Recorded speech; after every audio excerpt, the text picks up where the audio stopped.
News hub, born to fight for right. नमस्कार, news hub channel में आप सभी का स्वागत है। मैं नुसरत आजमी। चलिए नजर डालते हैं आज की खबरों पे। प्रधानमंत्री नरेंद्र मोदी जी और डोनाल्ड ट्रंप की मीटिंग के बाद में तनाव कम दिख रहे हैं। जानते हैं कि इस मीटिंग में क्या डील्स हुई और भारत के लिए क्या महत्वपूर्ण है। प्राइम मिनिस्टर नरेंद्र मोदी और यूएस प्रेसिडेंट डोनाल्ड ट्रंप की व्हाइट हाउस में मीटिंग हुई, जिसमें ट्रेड, सिक्योरिटी और जियोपॉलिटिकल इश्यूज पर बात हुई। दोनों लीडर्स ने एक दूसरे की तारीफ की और एक नए स्ट्रैटेजिक पार्टनरशिप फ्रेमवर्क पर सहमत हुए। आगे जानते हैं इस मीटिंग की 4 बड़े टेक अवेज जो इंडिया और यूएस के रिश्ते आगे बढ़ाने में महत्वपूर्ण होंगे। जैसा कि हम जानते हैं कि मोदी जी और ट्रंप की दोस्ती को मीडिया में पहले भी ब्रोमांस कहा गया है और इस बार भी दोनों ने एक दूसरे की खूब तारीफें की। मोदी जी ने ट्रंप के मागा मतलब make America great again slogan से प्रेरित होकर मीगा मेक इंडिया ग्रेट अगेन का नारा दिया। मोदी जी ने कहा, जब अमेरिका और इंडिया एक साथ काम करते हैं, जब मागा और मीगा जुड़ता है तो ये एक मेगा पार्टनरशिप बन जाता है। ट्रंप ने मोदी जी को एक ग्रेट लीडर बताया और कहा कि यूएस और इंडिया के रिश्ते पहले से भी मजबूत हो रहे हैं।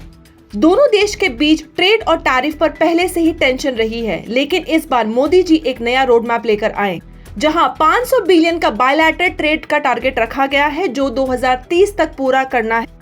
ट्रंप ने इंडिया के अनफेयर टैरिफ की आलोचना की, पर मोदी जी ने नए ट्रेड फ्रेमवर्क का वादा किया है। इंडिया यूएस एनर्जी इंपोर्ट्स बढ़ाएगा, जिसमें ऑयल और गैस के नए कॉन्ट्रैक्ट शामिल हैं। मोदी जी और ट्रंप ने आर्टिफिशियल इंटेलिजेंस, स्पेस एक्सप्लोरेशन और टेक कोलैबोरेशन पर भी बात की। जैसा कि हम जानते हैं कि इंडिया यूएस ट्रेड अभी 129.02 बिलियन का है, जिसमें यूएस का 45.07 बिलियन का ट्रेड डेफिसिट है। ट्रंप इसे रिड्यूस करना चाहते हैं, इसलिए नए डील्स इंपॉर्टेंस होंगे। मुंबई अटैक एक्यूज तहव्वुर राना की एक्स्ट्रेडिशन अप्रूव हो गई है। राणा को यूएस कोर्ट ने 2013 में 14 साल की सजा दी थी और अब उन्हें इंडिया में ट्रायल के लिए भेजा जाएगा। मोदी जी ने इस पर धन्यवाद देते हुए कहा कि ये सिर्फ एक केस नहीं है, ये टेररिज्म के खिलाफ हमारे साझा मिशन का सबूत है। इंडिया यूएस मिलिट्री और डिफेंस पार्टनरशिप को आगे बढ़ाने का वादा किया गया है। ट्रंप ने कहा कि यूएस इंडिया को नई मिलिट्री और आर्म्स डील्स में मदद करेगा। ये डील इंडिया के लिए डिप्लोमेटिक जीत है, क्योंकि इससे टेररिज्म के खिलाफ एक ग्लोबल सपोर्ट मिलेगा और डिफेंस सेक्टर में मजबूती होगी।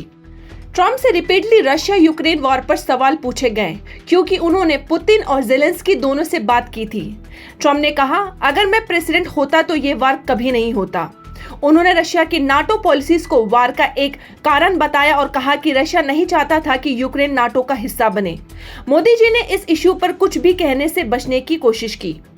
इंडिया रशिया के रिलेशन स्ट्रॉन्ग हो रहे हैं और इस वजह से मोदी जी ने रशिया यूक्रेन वार पर कोई भी क्लियर स्टैंड नहीं दिया। ट्रेड और बिजनेस रिलेशन स्ट्रेंथन होंगे। 500 बिलियन का टारगेट बड़ा है, लेकिन अचीवेबल है अगर नए एग्रीमेंट्स जल्दी फाइनलाइज हो जाएंगे। जानते हैं इस मीटिंग के बाद में इंडिया पे क्या असर होगा। ट्रेड और बिजनेस रिलेशंस मजबूत होंगे।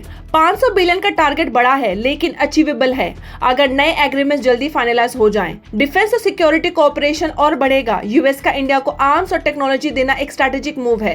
टेररिज्म के खिलाफ स्ट्रॉन्ग स्टैंड। तहव्वुर राना की एक्स्ट्रेडिशन जी के लिए एक डिप्लोमेटिक विन होगी। रशिया यूक्रेन वॉर पर कॉशियस अप्रोच। इंडिया अभी भी न्यूट्रल स्टैंड रखेगा, जो डिप्लोमेटिक बैलेंस के लिए जरूरी है। इस मीटिंग में इंडिया और यूएस के रिश्ते को नए लेवल पर ले जा सकता है। अगले कुछ महीने में जो फाइनल एग्रीमेंट्स होंगे वही तय करेगा कि ये दोस्ती सिर्फ बातों तक सीमित है या सच में एक मेगा पार्टनरशिप बनेगी। 26/11 के गुनहगार तहव्वुर राना को भारत ले आया जा रहा है। इस मौके पे चीफ मिनिस्टर देवेंद्र फडणवीस ने प्रधानमंत्री नरेंद्र मोदी जी को धन्यवाद किया। महाराष्ट्र चीफ मिनिस्टर देवेंद्र फडणवीस ने प्रधानमंत्री नरेंद्र मोदी का शुक्रिया अदा किया तहव्वुर राना के एक्स्ट्रेडिशन पर। उन्होंने कहा कि 26/11 मुंबई टेरर अटैक का ये आरोपी भारत का अपराधी है और उसे सजा मिलनी चाहिए। प्रधानमंत्री नरेंद्र मोदी की कोशिशों से ये संभव हो पाया है। देवेंद्र फडणवीस ने यह भी बताया कि नए क्रिमिनल लॉज पर रिव्यू मीटिंग हुई, जिसमें पुलिस ट्रेनिंग और ऑनलाइन लीगल प्रोसीडिंग्स पर चर्चा की गई है।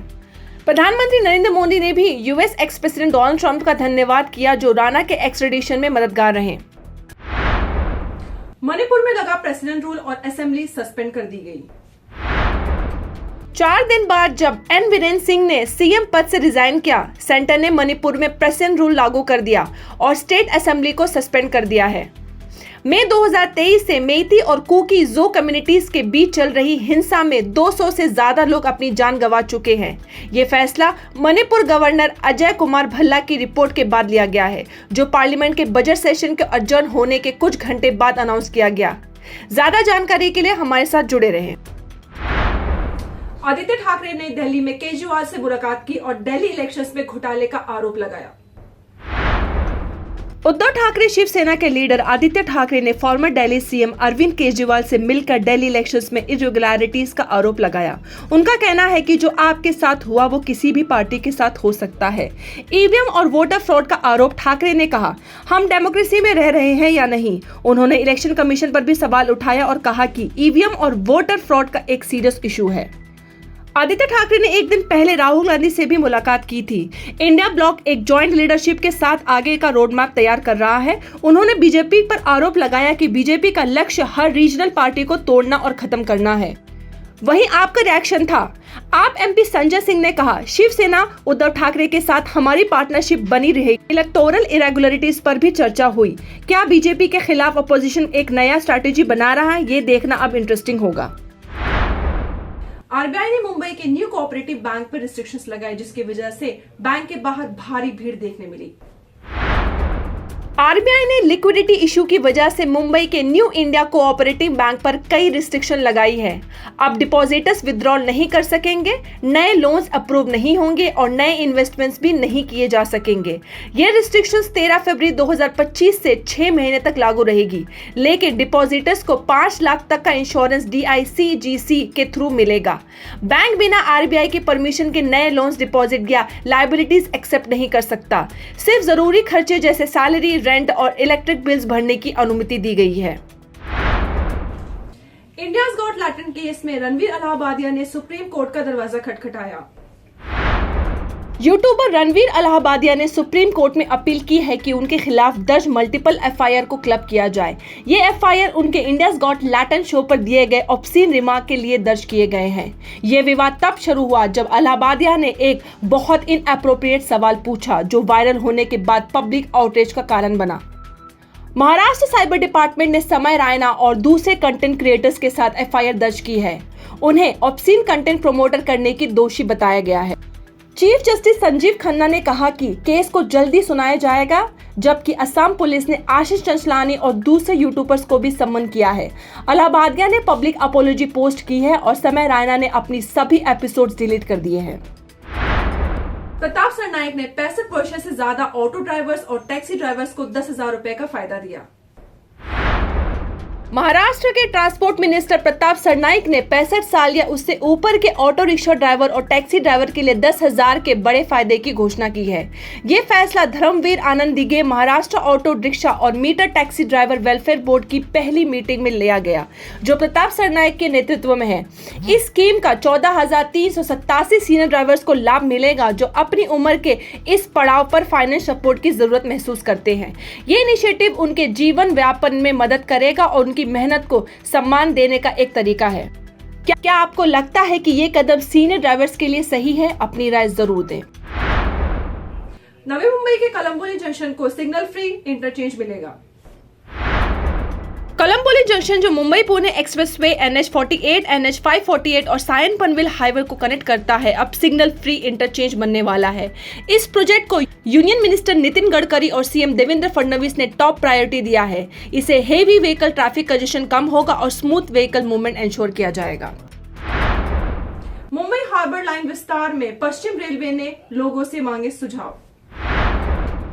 ईस्टर्न रेलवेज ने मुंबई सुबर्बन रेलवे की हार्बर लाइन को गोरेगांव से बोरीवली तक एक्सटेंड करने के लिए लैंड एक्विजिशन प्रपोजल्स पर पब्लिक सजेशन और ऑब्जेक्शंस मांग की है। ये प्रोजेक्ट अगस्त 2024 में सैंक्शन हुआ था और इसका एस्टिमेट कॉस्ट 8,94,016 करोड़ है। एक्सपेंशन से कनेक्टिविटी बेटर होगी और हार्बर लाइन ट्रैवल करने वालों को बोरीवली तक निरंतर सर्विस मिलेगी। राजन साल्वी शिंदे सेना में हुए शामिल। उद्धव ठाकरे शिवसेना के सीनियर लीडर राजन साळवी ने एकनाथ शिंदे के साथ थाम लिया है। जो उद्धव ठाकरे शिवसेना के लिए एक बड़ा झटका है। इस मूव को ऑपरेशनल टाइगर का हिस्सा माना जा रहा है, जिसमें और भी लीडर्स शिंदे कैंप में शामिल हो सकते हैं। दिल्ली में भी चर्चा हुई। उद्धव ठाकरे सेना के 4 एमपी एकनाथ शिंदे सेना के नेताओं के साथ देखे गए। आदित्य ठाकरे डैमेज कंट्रोल के लिए अर्जेंट मीटिंग बुलाई है। महाराष्ट्र की पॉलिटिक्स में एक और बड़ी हलचल हुई है। क्या यह सिर्फ शुरुआत है? बीएमसी के चारकोल तंदूर बैन से ढाबा और रेस्टोरेंट्स को मिलेगा झटका। चारकोल तंदूर पर बीएमसी का ब्लैंकेट बैन। जुलाई 8 तक सबको इलेक्ट्रिक या ग्रीन फ्यूल पर शिफ्ट करना होगा। हजारों बिजनेसेस और हजारों लोग जॉब लॉस के कगार पर हैं। सीवरी के 200 कोल गोडाउन्स भी बंद होने का खतरा है। चारकोल मर्चेंट्स ने अपोज किया है इस डिसीजन को और बोला है कि कोई ऐसा साइंटिफिक प्रूफ नहीं है कि चारकोल ही एयर पोल्यूशन का कारण है। असली कारण कल्प्रिट व्हीकल्स है। कोल मर्चेंट्स लीगल एक्शन लेने के मूड में है। बीएमसी से रिकंसिडरेशन की डिमांड है। क्या मुंबई के तंदूर लवर्स के लिए ये बैन सेटबैक होगा? राहुल गांधी के नजदीकी हर्षवर्धन सपकाल बने महाराष्ट्र कांग्रेस के चीफ। कांग्रेस ने बड़ा पॉलिटिकल मूव लेते हुए फॉर्मर बुल्ढाना एमएलए हर्षवर्धन सकपाल को महाराष्ट्र कांग्रेस का नया प्रेसिडेंट अपॉइंट किया है। एआईसीसी जनरल सेक्रेटरी सी वेणुगोपाल ने ये घोषणा की है। सकपाल का बैकग्राउंड फार्मिंग से है। उनका पॉलिटिकल सफर सर्वोदया मूवमेंट से शुरू हुआ था। गुजरात और एमपी में भी कांग्रेस की संगठनिक जिम्मेदारी संभाली है। अब तक वो राजीव गांधी पंचायत राज संगठन के चीफ थे। महाराष्ट्र में वीक परफॉर्मेंस के बाद कांग्रेस अपना बेस मजबूत करना चाहता है। नवंबर 2024 असेंबली इलेक्शंस में सिर्फ 16 सीट्स मिलने का झटका कांग्रेस को नए लीडरशिप लाने पर मजबूर कर रहा है। सिर्फ सकपाल ही नहीं, विजय वेदी तिवार को लेजिस्लेटिव यूनिट का नेतृत्व दिया गया है। वेदी तिवार अपने एग्रेसिव ओराटोरी के लिए जाने जाते हैं। न्यूज अब चैनल में आज के लिए बस इतना ही। फिर मिलेंगे नए समाचार के साथ। मैं नुसरत आजमी। लाइक करें, शेयर करें, सब्सक्राइब करें और अपनी राय कमेंट सेक्शन में जरूर दें। धन्यवाद। News Hub, born to fight for right.